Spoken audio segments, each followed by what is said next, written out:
my dear students. Welcome to the Shahu Screening 2022 of Maths class. And previous class मध्ये आपण number of terms and sum of terms यावरती based असणारे examples आपण discuss करत होतो.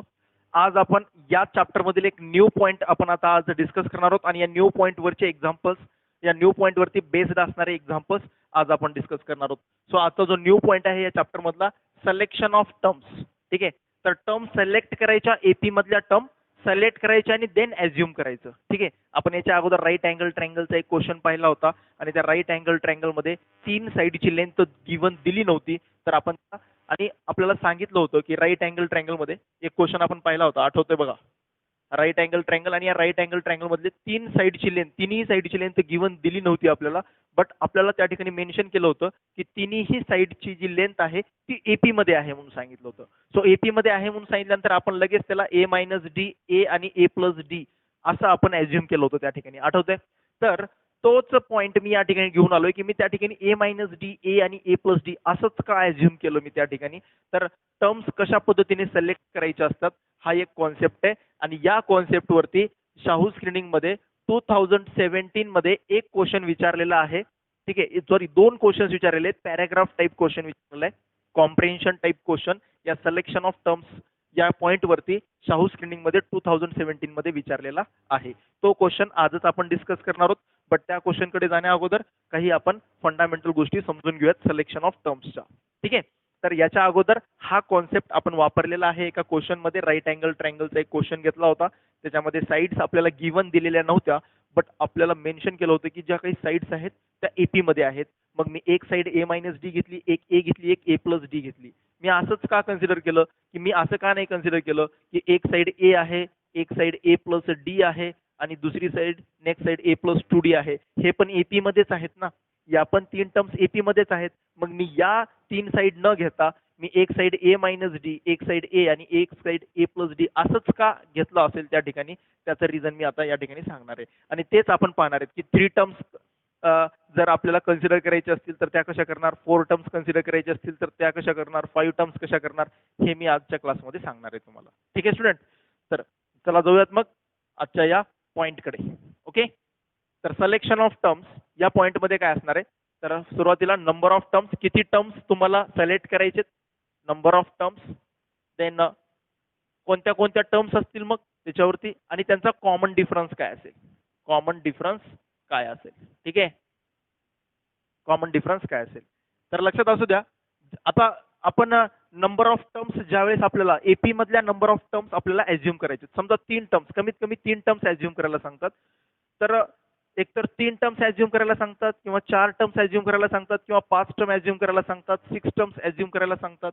तर एकतर ॲझ्युम करणारे ज्या नंबर ऑफ टर्म्स आहेत त्या एकतर थ्री टर्म्स ॲझ्युम करायला सांगतील किंवा फोर सांगतील किंवा फाय सांगतील किंवा सिक्स सांगतील. याच्या व्यतिरिक्त जास्त 3, 4, 5 मध्येच क्वेश्चन येतात जास्त, मोस्ट ऑफ द क्वेश्चन. ठीक आहे, तर हे टर्म सिलेक्ट करत असताना आपण कुठल्याही टर्म सिलेक्ट करू शकतो एक्झाम्पल सॉल्व्ह करण्यासाठी.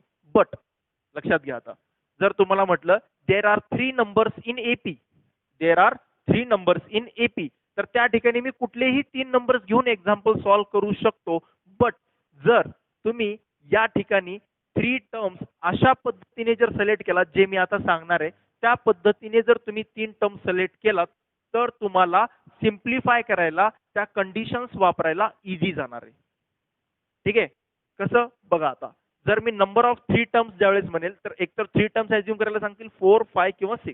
तर थ्री टर्म्स ज्यावेळेस ॲझ्युम करायला सांगतील तर 3 हा नंबर ऑड आहे, 3 हा नंबर कसा आहे, ऑड आहे. ज्यावेळेस odd number of terms assume करायला सांगतील त्यावेळेस मी जी एपी कन्सिडर करणार आहे त्याचा कॉमन डिफरन्स मी डी ठेवेन. त्याचा कॉमन डिफरन्स मी किती ठेवेन, डी, ओनली डी.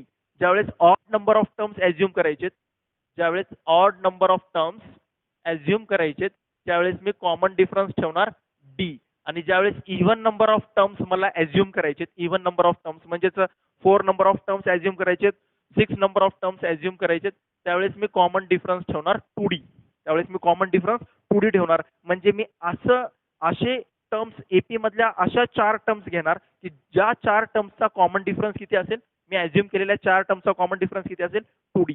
ठीक आहे, तर नंबर ऑफ टर्म्स 3 आहेत, ऑड आहे, ऑड आहे म्हटलं कॉमन डिफरन्स डी घेणार, ए मायनस डी, ए, ए प्लस डी. या 3 टर्म्स मी ॲज्युम करणार. ज्यावेळेस ती 3 नंबर ऑफ टर्म्स ॲज्युम करायचे त्यावेळेस मी कॉमन डिफरन्स डी ठेवला. मी जो टर्म्स घेतोय बघा त्या प्रत्येक टर्मचा कॉमन डिफरन्स डी आहे. नेक्स्ट टर्म मधून प्रिव्हियस टर्म सेपरेट करा डी राहतो. नेक्स्ट टर्म मधून प्रिव्हियस टर्म सेपरेट करा डी राहतो. कॉमन डिफरन्स डी आहे. अशा या 3 टर्म्स घेतल्या. एपी मध्ये आहेत या 3 टर्म्स आणि यांचा कॉमन डिफरन्स डी आहे. आता याच 3 टर्म्स काय ॲज्युम करायच्या. दुसरा जर मी ए कॉमा ए प्लस डी कॉमा ए प्लस 2d ॲज्युम केलं तर काय होईल.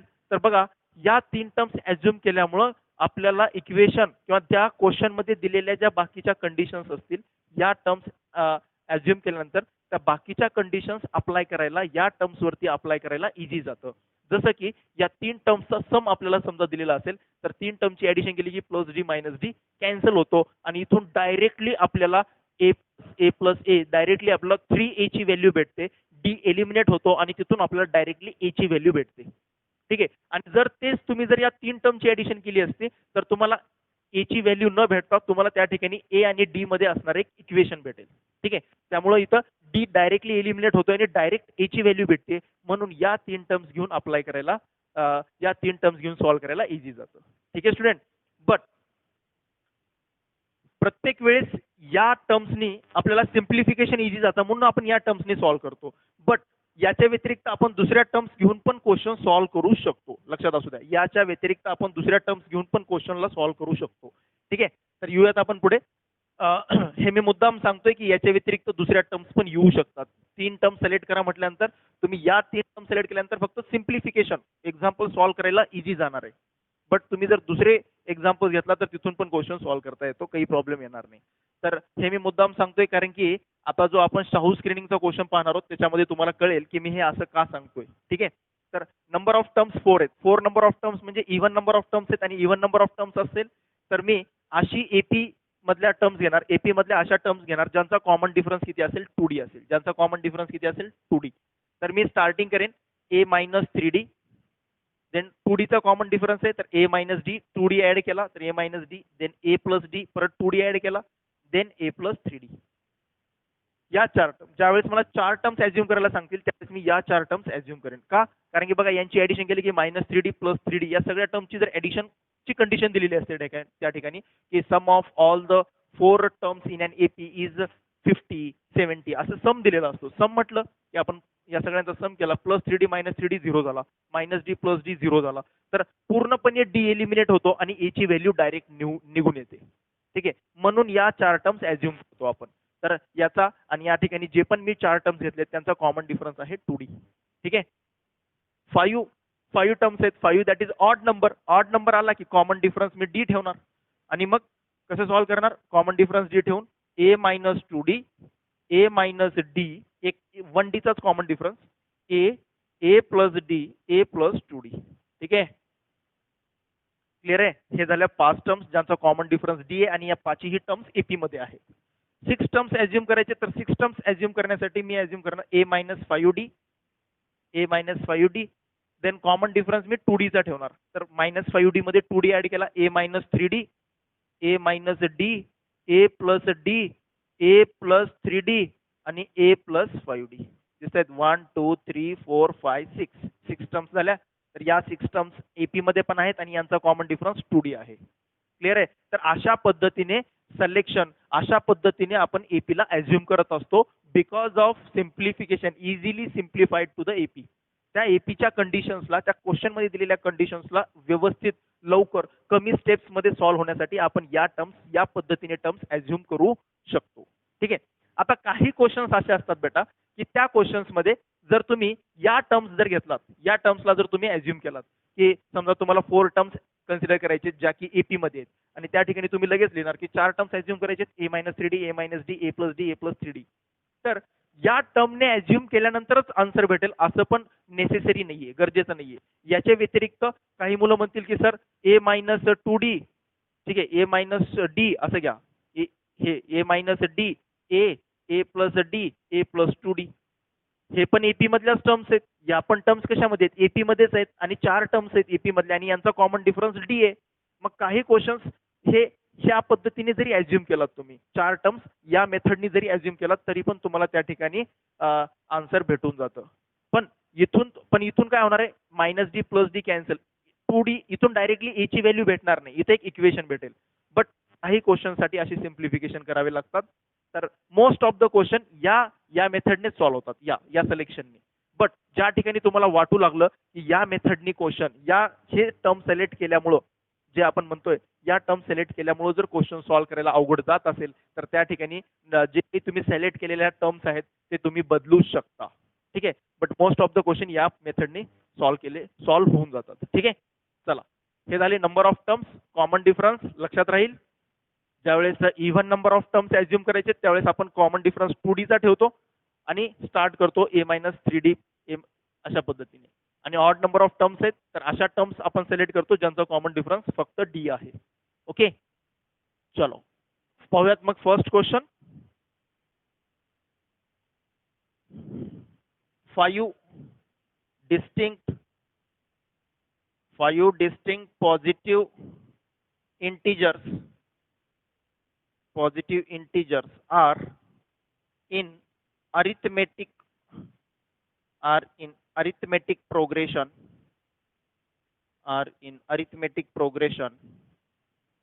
with a positive common difference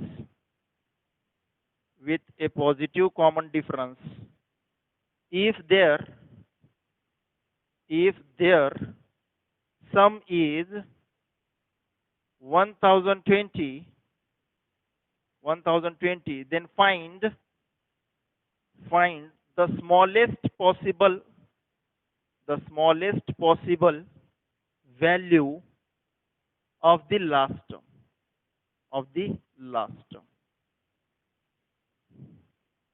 Option A 2002, option B 2004, option C 2006, option D 2008. चला तर स्टुडंट्स पाहूयात या क्वेश्चनला काय म्हटलेलं आहे. बघा, आता जनरली आपण टेक्स्ट बुकचं स्टडी तर कंप्लीट झालीच असेल, स्टेट बोर्ड असेल किंवा सीबीएसई बोर्ड असेल तर तुम्ही त्या ठिकाणी स्टेट बोर्ड आणि सीबीएसई बोर्डमध्ये असे क्वेश्चन्स पाहिले असतील ज्या ठिकाणी फक्त 3 टर्म्स आपल्याला 3 पॉझिटिव्ह इंटिजर्स आहेत जे एपी मध्ये आहेत किंवा 4 पॉझिटिव्ह इंटिजर आहेत जे एपी मध्ये आहेत.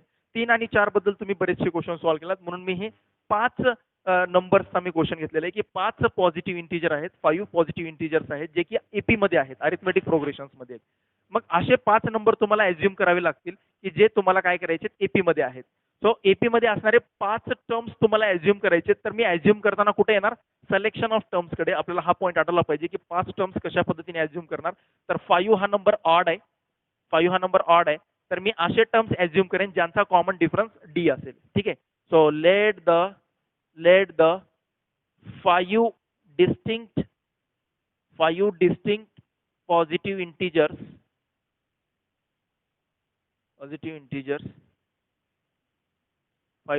positive integers B काय येणार. आता 5 म्हटल्यानंतर स्टार्ट कुठून केला होता आपण. 5 म्हटल्यानंतर 5 टर्म्स आपल्याला काढायचे तर मी स्टार्ट कुठून करणार.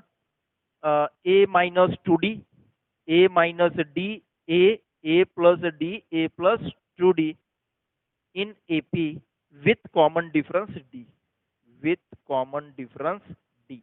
मी या 5 टर्म्स ॲज्युम केल्या ज्यांचा कॉमन डिफरन्स डी आहे आणि त्यामुळे ते एपी मध्ये आहेत. ठीक आहे. चला, एपी मध्ये या टर्म्स ॲज्युम करून तर झाल्या from the concept of selection of terms. आता पुढची कंडिशन वापरूयात. क्वेश्चन मध्ये काय कंडिशन दिली की हे जे 5 एपी मध्ये असणारे टर्म्स आहेत ते कसे आहेत. इफ देअर सम इज 1020, त्यांचा सम 1020 आहे म्हणून सांगितलं. या 5ही टर्मचा सम 1020 आहे म्हणून सांगितले क्वेश्चन मध्ये. तर यांचा सम केला की हे सगळे डी सगळं एलिमिनेट होतो आणि ए ची व्हॅल्यू भेटते. बघूया. A-2D plus A according to question. A-2D plus A-D plus A plus A plus D plus A plus 2D is equal to 1020. ठीक आहे. Plus 2D minus 2D cancel, minus D plus D cancel. हे cancel होणार आहे म्हणूनच ही selection of terms हा concept आहे. इथून solve करायला इझी जाणार आहे. इथून डायरेक्टली ए ची व्हॅल्यू भेटून जाईल. तर ए हा 5 टाइम्स आलाय तर ए ची addition 5 times that is 5. A is equal to 1020. So A is equal to 1020 upon 5. So A is equal to 5 2 जा 0 0 4 जा. सो A ची व्हॅल्यू येते 2004. तर देअरफॉर A म्हणजेच कोण आहे आपला फर्स्ट टर्म. तर आपली फर्स्ट टर्म येते ए ची व्हॅल्यू, सॉरी फर्स्ट टर्म नाही, ए म्हणजेच यामधला ए. ठीक आहे, ज्या एपी मध्ये आपण टर्म्स फॉर्म केलेले आहेत, एपी मध्ये ज्या टर्म्स आपण ऍझ्युम केलेल्या आहेत, त्या ऍझ्युम केलेल्या टर्म्स पैकी ए ची व्हॅल्यू आपल्याला भेटली, या मिडलची व्हॅल्यू भेटली 2004. तर आपल्याला विचारलंय काय question, the smallest possible value of the last term. ठीक आहे, the smallest possible value of the last term. तर लास्ट टर्मची म्हणजेच हे जी आपण टर्म्स ऍझ्युम केलेत याची ही लास्ट टर्म, कोणती लास्ट टर्म असणार आहे, ए प्लस 2d ही त्याची लास्ट टर्म असणार आहे. लक्षात असू द्या, ए प्लस 2d ही त्याची लास्ट टर्म असणार आहे. ही आपण ईपी सिलेक्ट केली, या टर्म्स आपण ऍझ्युम केल्या आणि या ऍझ्युम केलेल्या टर्म्स मध्ये फर्स्ट टर्म ए मायनस 2d आहे आणि लास्ट टर्म कोणती आहे, ए प्लस 2d आहे. तर ही जी लास्ट टर्म आहे ती काय पॉसिबल असू शकते, what is the smallest possible value, या लास्ट टर्मची सगळ्यात लहानात लहान व्हॅल्यू काय असू शकते. तर आपण या ठिकाणी पहा, तर आपण या टर्म्स ऍझ्युम केल्या आणि कॉमन डिफरन्स डी घेतला आणि क्वेश्चन मध्ये सांगितलंय with A positive common difference. Positive common difference, common difference कसा असेल, पॉझिटिव्ह असेल. कॉमन डिफरन्स पॉझिटिव्ह नंबर असेल, कुठलाही पॉझिटिव्ह नंबर असेल म्हणजेच डी ची व्हॅल्यू झिरो असणार नाही, डी ची व्हॅल्यू 0 पेक्षा जस्ट मोठी असू शकते, 0.1 0.2 0.3 अशी डी ची व्हॅल्यू 0 पेक्षा जस्ट मोठी असेल, कारण की डी हा पॉझिटिव्ह आहे. पॉझिटिव्ह आहे म्हणजे 0 तर येणार नाही, कारण की 0 पॉझिटिव्ह नाहीये, म्हणून डी ची व्हॅल्यू 0 पेक्षा मोठी असेल. तर आपल्याला लास्ट टर्मची स्मॉलेस्ट व्हॅल्यू काढायची, या लास्ट टर्मची काय काढायची, स्मॉलेस्ट व्हॅल्यू. तर इथं तुम्ही ऑप्शन वरून जाऊ शकता. तर ही जी ए आहे, ही जी मिडल टर्म आहे, थर्ड टर्म 2004 आली आहे, म्हणजे लास्ट टर्म तर 2004 असू शकत नाही, कारण की डी हा पॉझिटिव्ह आहे, म्हणजे नंबर्स काय होत जाणार आहेत, ही काय एपी कसली होणार आहे, डी पॉझिटिव्ह आहे म्हणजे एपी ही इन्क्रीजिंग आहे, आणि एपी जर इन्क्रीजिंग असेल तर त्या ठिकाणी थर्ड टर्म 2004 आहे, तर फोर्थ टर्म या ठिकाणी थर्ड टर्म जर 2004 आहे, तर फोर्थ टर्म आणि फिफ्थ टर्म, फोर्थ टर्म ही 100% काहीतरी प्रमाणामध्ये वाढलेली असेलच. ठीक आहे, कारण की इन्क्रीज होतीये, डी हा पॉझिटिव्ह आहे म्हणजे थर्ड टर्म पेक्षा फोर्थ टर्म ग्रेटर असणार, फोर्थ पेक्षा फिफ्थ टर्म ग्रेटर असणार. तर थर्ड टर्म भेटली आपल्याला 2004, तर लास्ट टर्म जी आहे ती 2004 कधीच असणार नाही, आणि जी लास्टची टर्म आहे ती 2004 पेक्षा स्मॉलर कधीच असू शकणार नाही. म्हणजेच जी पण लास्ट टर्म आहे ती लास्ट टर्मची व्हॅल्यू 2004 येऊ शकत नाही, या लास्ट टर्मची व्हॅल्यू, कारण की थर्ड टर्मच 2004 आहे. तर फोर्थ आणि फिफ्थ टर्म हे वाढतच जातील, कारण की डी पॉझिटिव्ह आहे म्हणजे ही इन्क्रीजिंग एपी आहे, त्यामुळं ती लास्ट टर्मची व्हॅल्यू 2004 आणि 2002 असू शकत नाही. मग आपल्याला क्वेश्चन मध्ये विचारलंय की स्मॉलेस्ट पॉसिबल व्हॅल्यू, जर स्मॉलेस्ट पॉसिबल व्हॅल्यू जर घेत असाल तर डी ची व्हॅल्यू जर 1 घेतलात तुम्ही, फॉर एक्झाम्पल डी ची व्हॅल्यू जर 1 घेतलात तुम्ही या ठिकाणी, तर 2000 प्लस 1 फोर्थ टर्म येते 2005 आणि फिफ्थ टर्म येते 2006, ही पॉसिबल आहे. पण डी ची व्हॅल्यू 1च का घेतलात सर, डी ची व्हॅल्यू ही हाफ पण असू शकते ना, कारण की डी हा पॉझिटिव्ह आहे, तर डी पॉझिटिव्ह आहे म्हणजे डी ची व्हॅल्यू 1च असेल असं काही गरजेचं नाही. डी ची व्हॅल्यू 0 आणि 1 मध्ये पण पॉझिटिव्ह नंबर्स असतात, तर डी ची व्हॅल्यू हाफ पण असू शकते. तर डी ची व्हॅल्यू जर हाफ घेतलात तर हा येणार, हा किती होता, ए किती होता 2004, तर हा येणार 2004.5 आणि हा येणार 2005. मग डी ची व्हॅल्यू हाफ पण पॉसिबल आहे, बट 2005 डी ची व्हॅल्यू जर हाफ घेतली तर लास्ट टर्म येते, तर लास्ट टर्म किती येते, डी ची व्हॅल्यू जर हाफ घेतली तर लास्ट टर्म येते 2005, कारण की फोर्थ टर्म येणार 2004.5 आणि परत 2004.5 प्लस 0.5 म्हणजे 2005 येणार, बट 2005 हे ऑप्शन मध्ये नाहीये, म्हणून करेक्ट ऑप्शन असेल 2006. म्हणून कॉमन डिफरन्स जर डी इज इक्वल टू 1 घेतला तर लास्ट टर्म येते 2006, लास्ट टर्म काय येते 2006. 2008 ही पण लास्ट टर्मची व्हॅल्यू असू शकते, बट आपल्याला स्मॉलेस्ट पॉसिबल व्हॅल्यू काढायचे, या लास्ट टर्मची लहानात लहान व्हॅल्यू काढायचे. तर 2008 ही लहानात लहान नाहीये, त्यापेक्षा लहान ऑप्शन मध्ये 2006 आहे, so therefore 2006 is the answer. ठीक आहे, क्लिअर आहे स्टुडंट. चला जाऊयात पुढे नेक्स्ट क्वेश्चन कडे, लक्षात आला असेल. तर इथं पॉसिबल व्हॅल्यू विचारली होती, एक्झॅक्ट व्हॅल्यू नाही, पॉसिबल, लास्ट टर्मची पॉसिबल आणि स्मॉलेस्ट. तर पॉसिबल आणि स्मॉलेस्ट म्हटल्यामुळे डी ची व्हॅल्यू ही पॉझिटिव्ह आहे, आणि पॉझिटिव्ह कुठलीही व्हॅल्यू घेऊ शकता, पण ती ऑप्शन मध्ये असली पाहिजे. तर d is equal to half घेतला तर आन्सर येत होतं 2005, बट ते ऑप्शन मध्ये नव्हतं, म्हणून डी इज इक्वल टू 1 घेतला, कारण की डी ची व्हॅल्यू तर पॉझिटिव्हच घ्यायची. मग हाफ घ्या, 1 घ्या, ठीक आहे, 0 पेक्षा मोठी तुम्ही डी ची व्हॅल्यू काही घेऊ शकता, बट ती ऑप्शन मध्ये असली पाहिजे. ठीक आहे, चला जाऊयात नेक्स्ट क्वेश्चन कडे.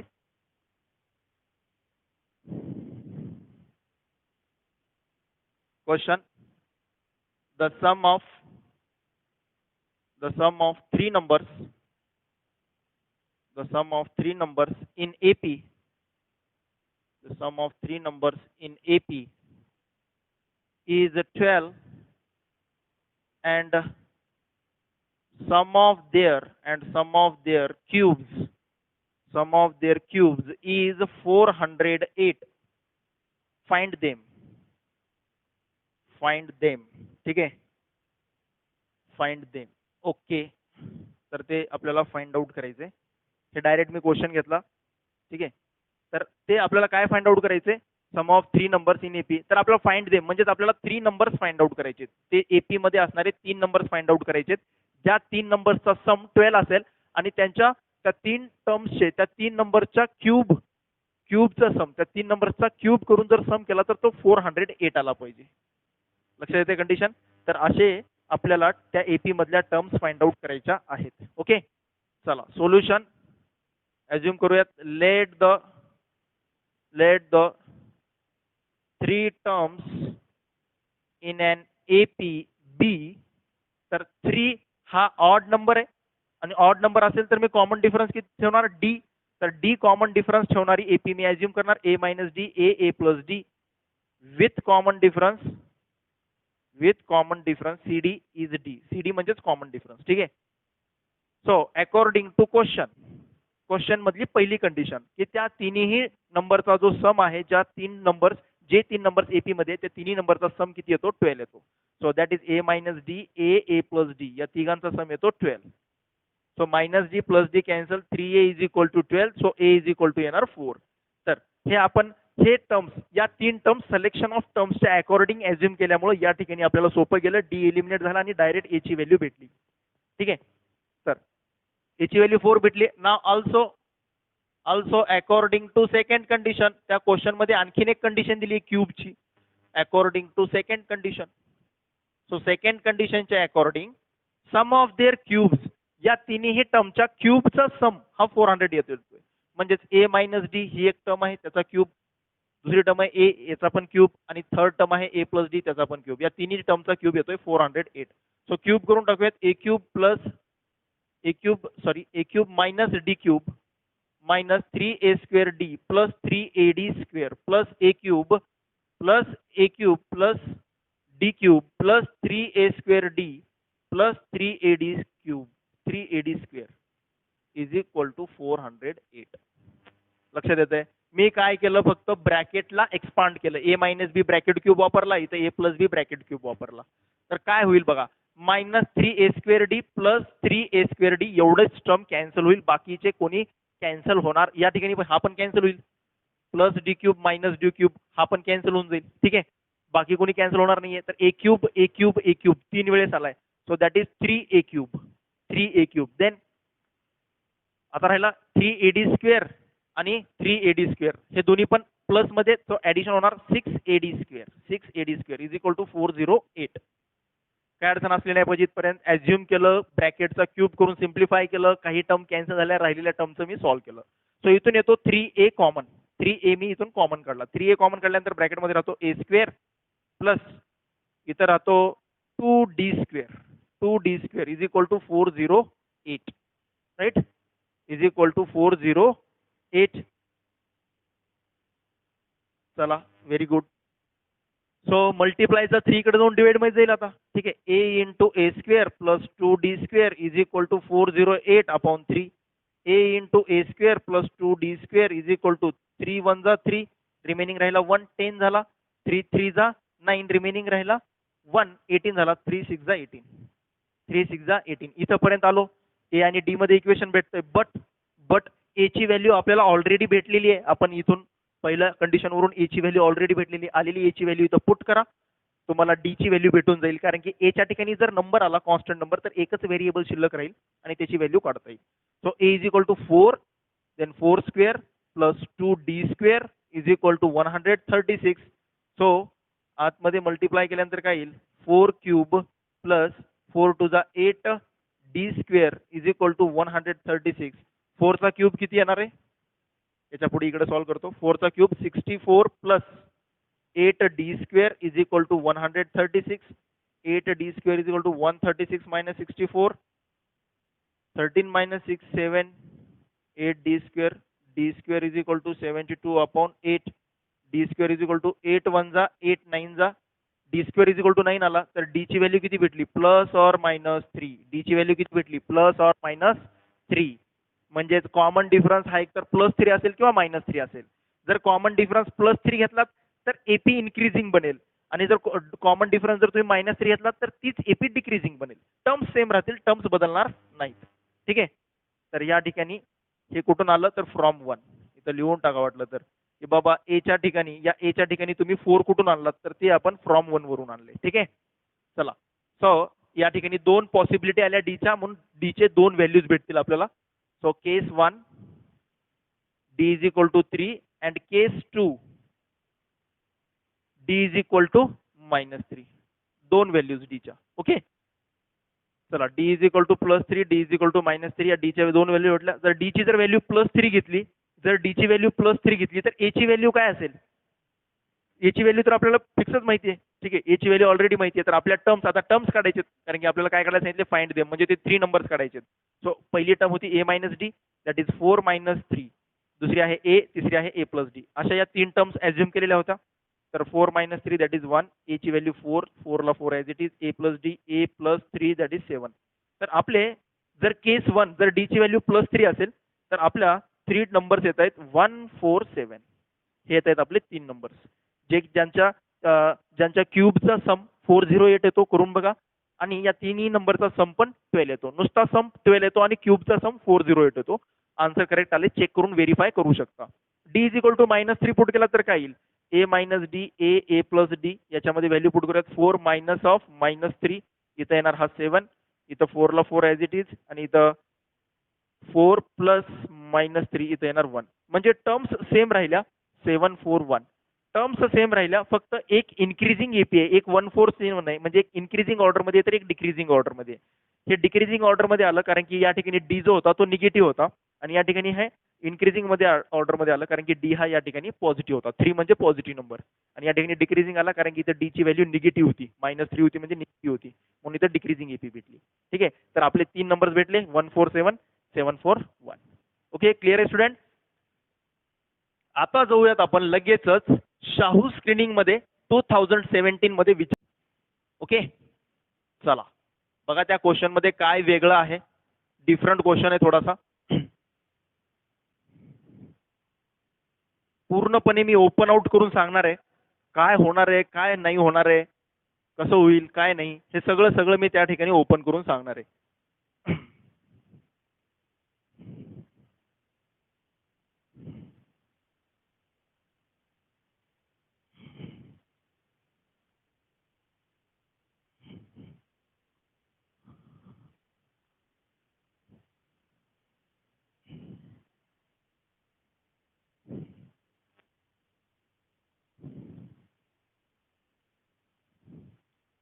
चलो क्वेश्चन बघा पॅराग्राफ टाइप हा क्वेश्चन विचारला होता. कॉम्प्रेशन क्वेश्चन विचारला होता शाहू स्क्रीनिंग मध्ये 2017 ला. कॉम्प्रेशन कळतो पॅराग्राफ टाइप क्वेश्चन एकच क्वेश्चन बट त्या पॅराग्राफ वरती बेस्ड असणारे एकापेक्षा जास्त क्वेश्चन विचारले जातात त्या टाइपचा हा क्वेश्चन विचारला होता. Four different integers form an equation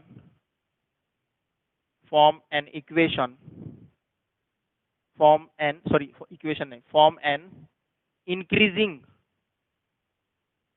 an increasing AP. One of these numbers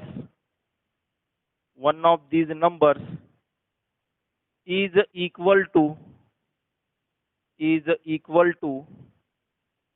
the sum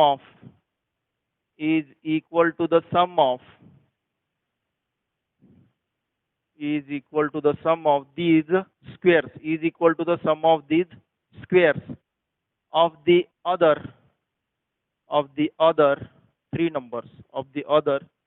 three numbers. Then first question, the common difference of the four numbers of the four numbers, option A 2, option B 1, option C 3, option D 4. Number 2, sum of all four numbers, sum of all four numbers is option A 10, option B 8, option C 2, option D 6. असे हे दोन question Shahu screening मध्ये विचारले गेलेले आहेत.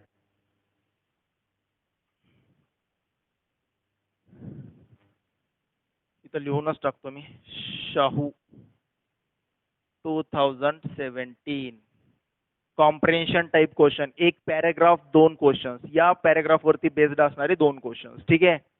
तर हा जो क्वेश्चन आहे हा question completely selection of terms वरती बेस्ड असणारा क्वेश्चन आहे. तर याला आपण डिस्कस करूयात व्यवस्थित. ठीक आहे.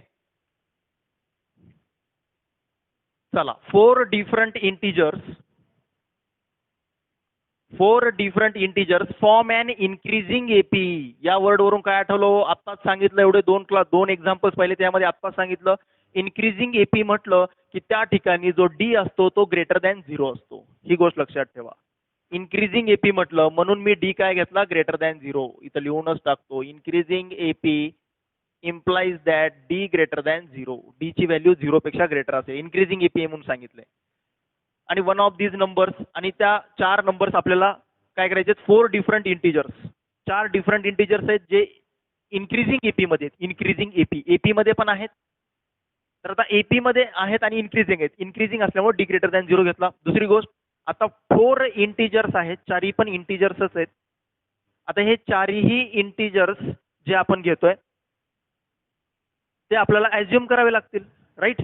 चार इंटीजर्स आपल्याला सिलेक्ट करावे लागतील की कोणते चार इंटीजर्स घ्यायचे. तर आता आपण लगेच जाणार, चार इंटीजर सिलेक्ट करायचे तर आपण लगेच जाणार या कॉन्सेप्ट कडे, सिलेक्शन ऑफ टर्म्स. आणि चार टर्म्स जर आपल्याला सिलेक्ट करायचे असतील तर आपण लगेच म्हणणार a minus 3d, a minus d, a plus d, a plus 3d. या टर्म सिलेक्ट करणार. राईट. मी जे शिकवलो आतापर्यंत अकॉर्डिंगली या टर्म्स आपण सिलेक्ट करणार. आणि या अशा टर्म्स आहेत ज्यांचा कॉमन डिफरन्स किती असेल, 2d. कॉमन डिफरन्स किती असेल, 2d असेल कॉमन डिफरन्स याचा. ठीक आहे. आणि आपल्याला डी हा ग्रेटर दॅन 0 येणार आहे. आणि हे जे आपण टर्म्स ऍज्युम केले, या टर्म्स चार टर्म्स ऍज्युम करा म्हटले की आपण या चार टर्म्स ऍज्युम करणार. आणि या चार टर्म्स ऍज्युम करून आपण कॉमन डिफरन्स 2d घेणार. बट आता नीट समजून घ्या, ज्यांनी या चार टर्म्स ऍज्युम केल्या ते थोडंसं अडकू शकतात. थोडंसं, कम्प्लिटली म्हणत नाही, कारण की या पण टर्म्स ऍज्युम केल्या तरीही क्वेश्चन सॉल्व्ह करता येतो, काही प्रॉब्लेम नाही. बट काय होणार आहे बघा, या ठिकाणी या टर्म्स मी ऍज्युम केल्या, बट या टर्म्स ऍज्युम केल्यानंतर ज्यावेळेस तुम्ही याची कंडिशन यूज कराल, आपण या टर्म्स ऍज्युम का केल्या, कारण की या क्वेश्चन मध्ये दिलेली जी कंडिशन आहे त्या कंडिशन जर या ठिकाणी वापरल्या तर डी वगैरे एलिमिनेट झाला पाहिजे आणि कुठल्या तरी ए किंवा डी ची व्हॅल्यू आपल्याला डायरेक्टली भेटली पाहिजे. याच्यासाठी आपण या टर्म्स ऍज्युम करतो. राईट. या टर्म्स ऍज्युम का करतो, कारण की आपल्याला सिम्प्लिफिकेशन इझी जायला पाहिजे.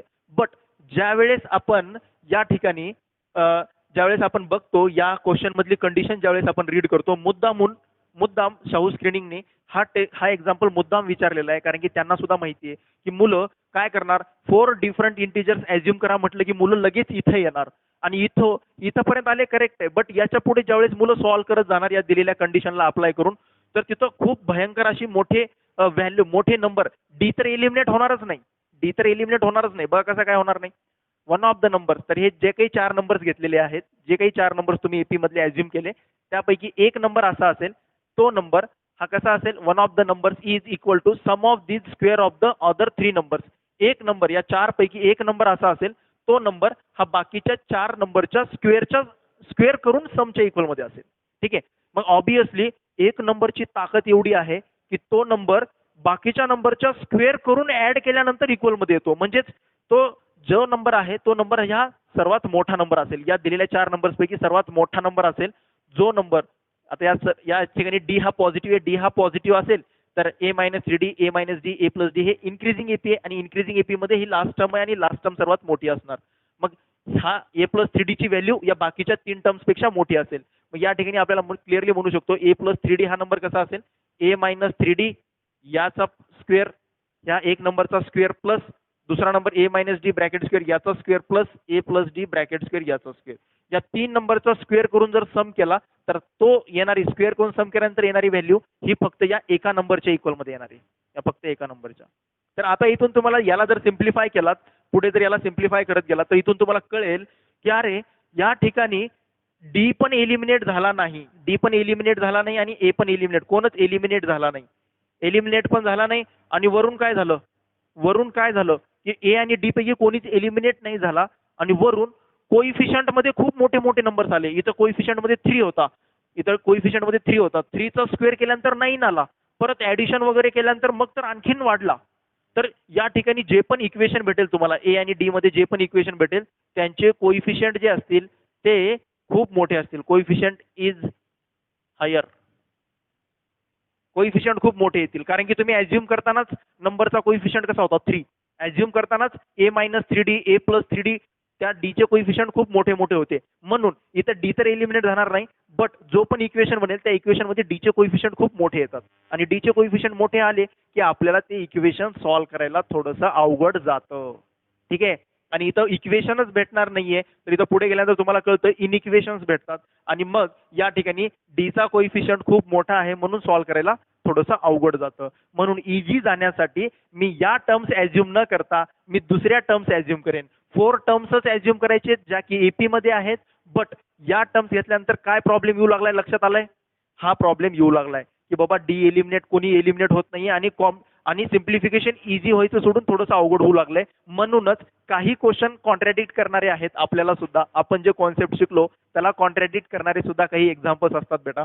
तर त्यामुळं हे असं एक्झाम्पल आहे की या एक्झाम्पलसाठी तुम्ही या 4 टर्म्स घेऊ शकत नाही. कारण की या 4 टर्म्स जर घेतलात तर तुम्हाला ए आणि डी मध्ये जे इक्वेशन भेटेल ते इक्वेशन खूप हायर कोइफिशियंटचं असेल आणि त्या ठिकाणी ते क्वाड्रॅटिक इक्वेशन त्या ठिकाणी क्वाड्रॅटिक बनणार आहे.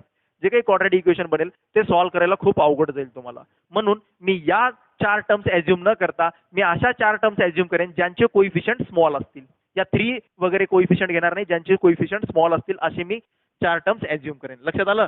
सो मग कोणत्या कोणत्या 4 टर्म्स ऍज्युम करेन बघा आता. ठीक आहे.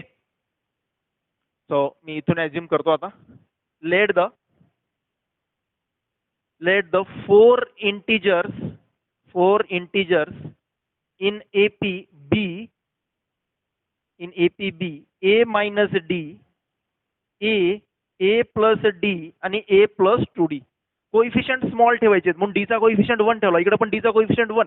आता चौथा कोइफिशियंटला एक तर 2 येणारच बघा. 3 पेक्षा 2 परवडला, 3 मोठा आहे, 3 पेक्षा लहानच आहे 2 म्हणून 2 परवडला. तर या 4 टर्म्स मी ऍज्युम केल्या विथ कॉमन डिफरन्स. हे जे 4 टर्म्स मी ऍज्युम केलेत याचा कॉमन डिफरन्स किती असेल, डी असेल फक्त. बघा याचा कॉमन डिफरन्स किती आहे, only D.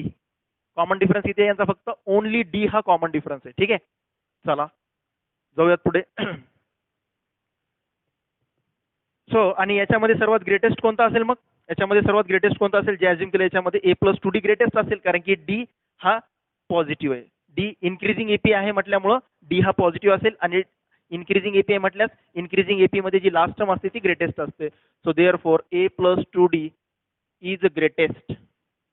A plus 2d greatest आहे. म्हणून जो ग्रेटेस्ट नंबर आहे तो बाकीच्या 3 नंबरच्या स्क्वेअर आणि समच्या इक्वल मध्ये असेल, स्क्वेअर करून समच्या इक्वल मध्ये असेल. सो अकॉर्डिंग टू क्वेश्चन काय म्हणता येईल आपल्याला, ए प्लस 2d हा नंबर असा आहे की A minus D bracket square plus bracket square plus राहिलेला तिसरा number A square plus A plus D square. तर एक या 4 पैकी, या ऍज्युम केलेल्या 4 नंबर्स पैकी sum of these one of the numbers, या 4 पैकी एक नंबर असा असेल one of the numbers is equal to sum of these squares of the other 3 numbers. हा एक नंबर असा असेल की जो अदर 3 नंबरच्या स्क्वेअर करून समच्या इक्वल मध्ये येत असेल. ती कंडिशन वापरली. आता याला सॉल्व्ह करूयात. आता इथं कोइफिशियंट लहान आले त्यामुळे इक्वेशन जे बनेल ते स्मॉलर कोइफिशियंटचं बनेल आणि तिथून आपल्याला सॉल्व्ह करायला इझी जाईल. ठीक आहे. इक्वेशन सॉल्व्ह करायला इझी जाईल. कारण की बघा क्वाड्रॅटिक इक्वेशन मध्ये तुम्ही पाहिलं असेल की अशा पद्धतीचे जर क्वाड्रॅटिक इक्वेशन आले की कोइफिशियंट खूप मोठे मोठे आहेत, 217 117, सॉल्व्ह करायला खूप अवघड जातो. त्यामुळे इझी करण्यासाठी मी काय केलं, नंबर ऑफ ज्या एपी मधल्या टर्म्स आहेत त्या अशा ऍज्युम केल्या की त्यांचे कोइफिशियंट लहान असतील, त्यामुळे तिथून सोडवायला इझी जाईल. त्यामुळे शाहू स्क्रीनिंगने मुद्दाम असा क्वेश्चन विचारला की ज्या ठिकाणी मुलं सुरुवातीलाच अडकून जातील, पहिल्याच स्टेप मध्ये अडकतील आणि मग पुन्हा त्यांना शेवटपर्यंत आन्सर भेटणार नाही. त्यामुळे या क्वेश्चनसाठी या टर्म्स फिट बसतात. बघा आता यांचे कोइफिशियंट लहान आहेत, सॉल्व्ह केल्यानंतर कसं येईल, A plus 2d A square minus 2ad plus D square plus A square plus A square plus 2ad plus D square. तर -2AD प्लस 2AD तर इथंच कॅन्सल होणार. ठीक आहे.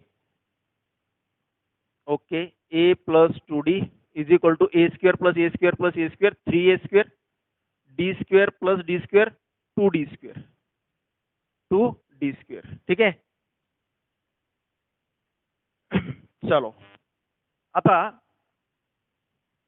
Quadratic equation. आता इथं दोन दोन व्हेरिएबल्स आहेत, एक ए पण आहे आणि डी पण आहे. एलिमिनेट तर कुठलाच जाणार नाही. मागचे जरी टर्म्स तुम्ही घेतला असतात तरी पण एलिमिनेट काहीच झाला नसता. पण या ठिकाणी मागचे टर्म्स आणि या टर्म्स घेऊन काय फरक पडला की इथं कोइफिशियंट लहान आले हो, इथं कोइफिशियंट कमी आले 3, 2. इथं कोइफिशियंट खूप जास्त येतात, खूप मोठे असणारे कोइफिशियंट नंबर येतात. म्हणून हे या टर्म्स घेऊन आपल्याला सोडवायला सोपं जातं. ठीक आहे. तर मी या ठिकाणी एक इक्वेशन फॉर्म करेन. आता बघा 2D square minus 2D square minus 2D plus 3A square minus a is equal to 0. याला सिम्प्लिफाय करून मी हे इक्वेशन आणलं. ठीक आहे. आता मी काय करेन बघा, या ठिकाणी दोन दोन व्हेरिएबल्स आहेत आणि तुम्हाला वाटेल की सर तुम्ही याला क्वाड्रॅटिक कसं म्हणताय, या इक्वेशनला तुम्ही क्वाड्रॅटिक कसं काय म्हणताय. तर बेटा या ठिकाणी मी क्वाड्रॅटिक इक्वेशन बनणार आहे. But quadratic equation in variable of D बनवायचे का इन व्हेरिएबल ऑफ ए बनवायचे हे आपल्या मनावरती असतं.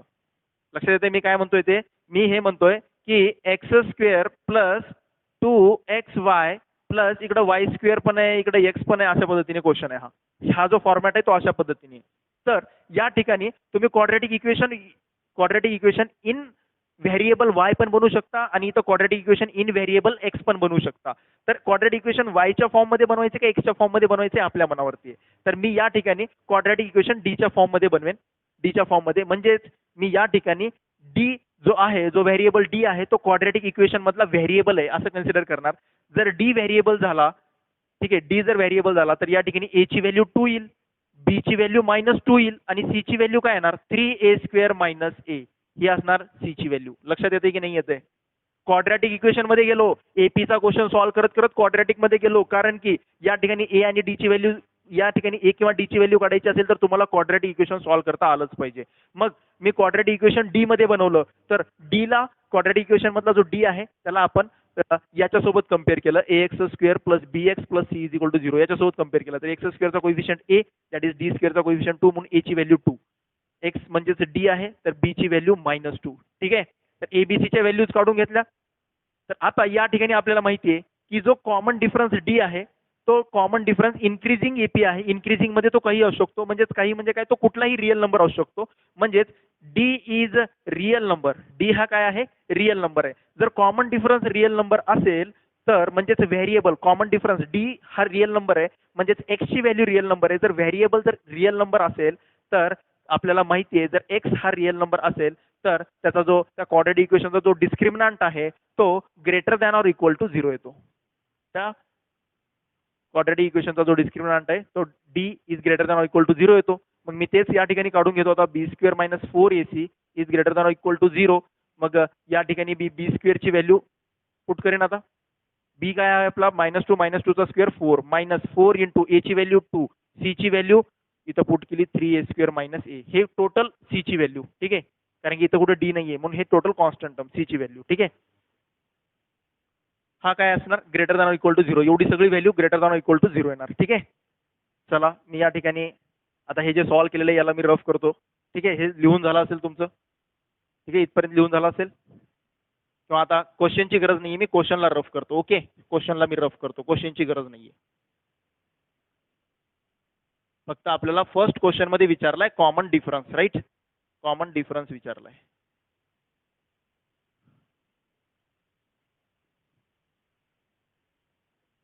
कॉमन डिफरन्स त्या चारही नंबरचा कॉमन डिफरन्स विचारलाय. चला या ठिकाणी येऊयात. काय भेटलं इथून आपल्याला, काय भेटलं इथून सगळा डी एलिमिनेट झाला आपल्याला. डी हा जो व्हेरिएबल मधला डी आहे तो रिअल नंबर असेल तर या क्वाड्रॅटिक इक्वेशनचा जो डिस्क्रिमिनंट आहे तो greater than or equal to 0 असेल. तर greater than or equal to 0 असेल तर तिथून माझी बी स्क्वेअर मायनस 4AC ची value greater than or equal to 0 यायला पाहिजे. बी स्क्वेअर मायनस 4AC या इक्वेशन मध्ये डी कुठंच नाहीये, आपला स्मॉल डी कुठंच नाहीये. म्हणजे आपल्याला आता इथून एक क्वाड्रॅटिक इनइक्वेलिटी भेटणार आहे, कारण की greater than or equal to 0 आले म्हणजे क्वाड्रॅटिक इनइक्वेलिटी भेटणार आहे. तर त्याला आपल्याला सॉल्व्ह करायचंय. तर 4 - 8 4 टू जा 8 दिसतंय, 4 टू जा 8 3A square minus a greater than or equal to 0. तर 4 कॉमन काढला तर 1 - 2 3A स्क्वेअर, 4 जर कॉमन काढला 3a² minus a greater than equal to 0. मल्टिप्लायचा 4 इकडे जाऊन डिवाइड मध्ये जाणार. ठीक आहे, म्हणून इथे राहील 1 मायनस 2. इथे मी मल्टिप्लाय करून टाकतो आता आतमध्ये 6a² minus minus plus 2a greater than equal to 0. Right. चला याच्या पुढे इकडे जाईन मी आता. सो आता या ठिकाणी या क्वाड्रॅटिक इनइक्वेलिटीला जर सॉल्व्ह करायचं असेल तर आपल्याला आपण नेहमी लिडिंग कोइफिशियंटला पॉझिटिव्ह ठेवतो.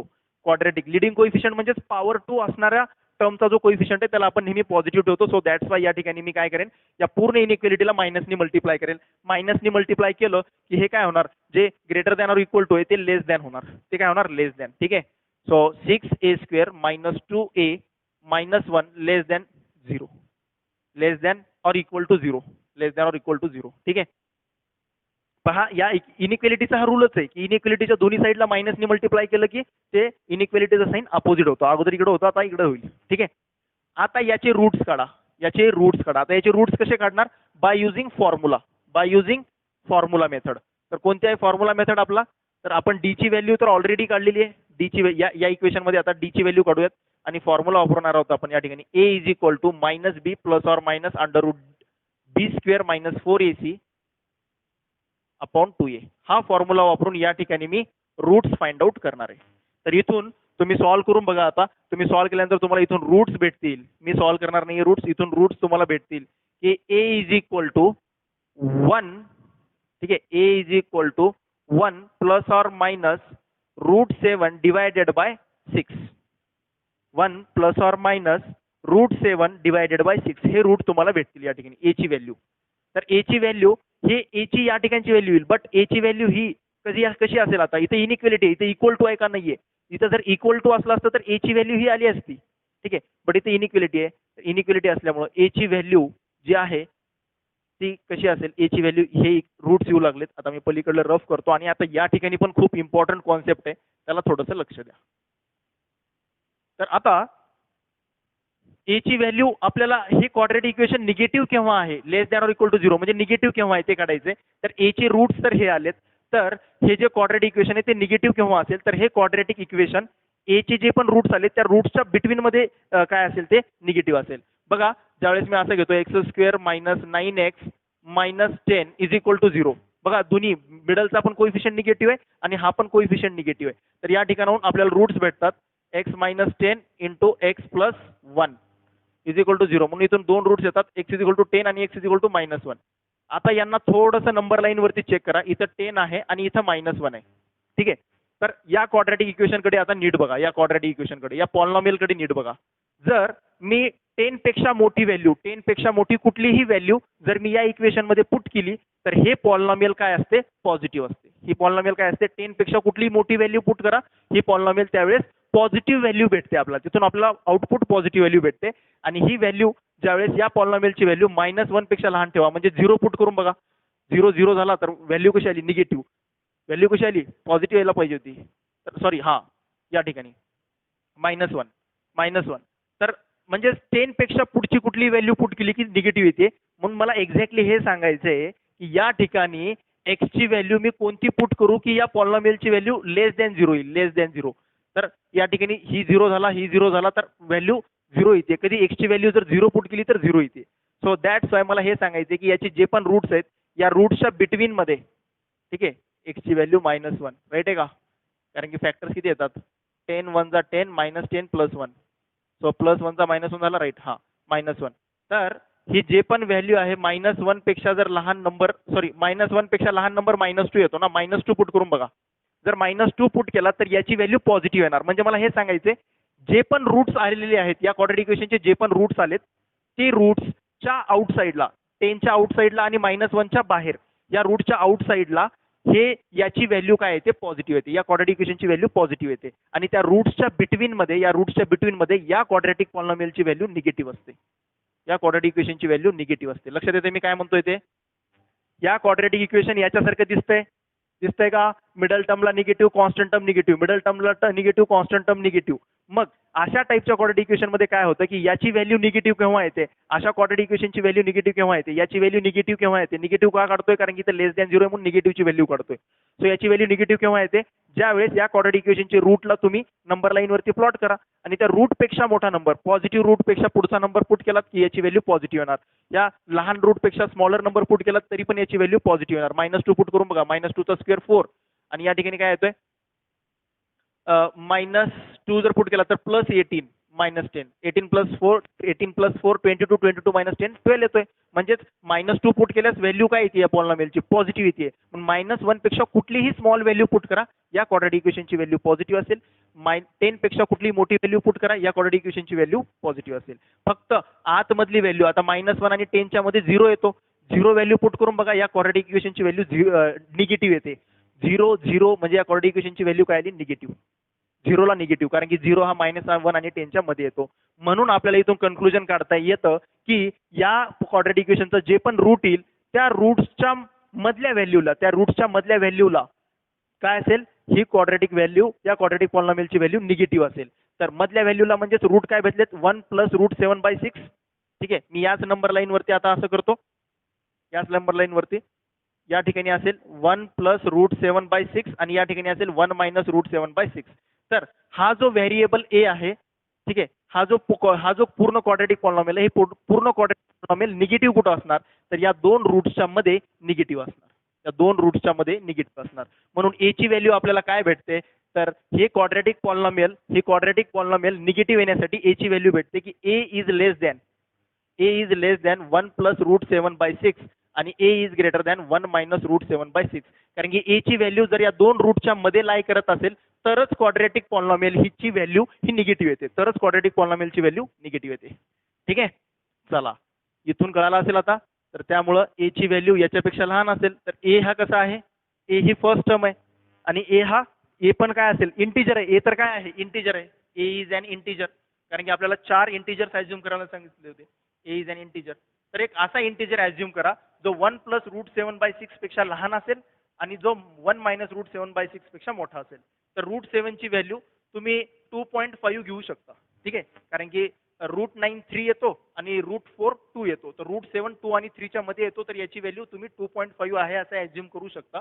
तर या ठिकाणी मग किती येईल, हा 3.5/6. 3.5/6 म्हणजेच किती येतो, 35/60. याला जर तुम्ही सॉल्व्ह केलात 5 7 जा 12 जा 0.8 समथिंग येऊ लागलाय. ठीक आहे, 0.8 समथिंग येऊ लागलाय. 0.70 बार सकून 72.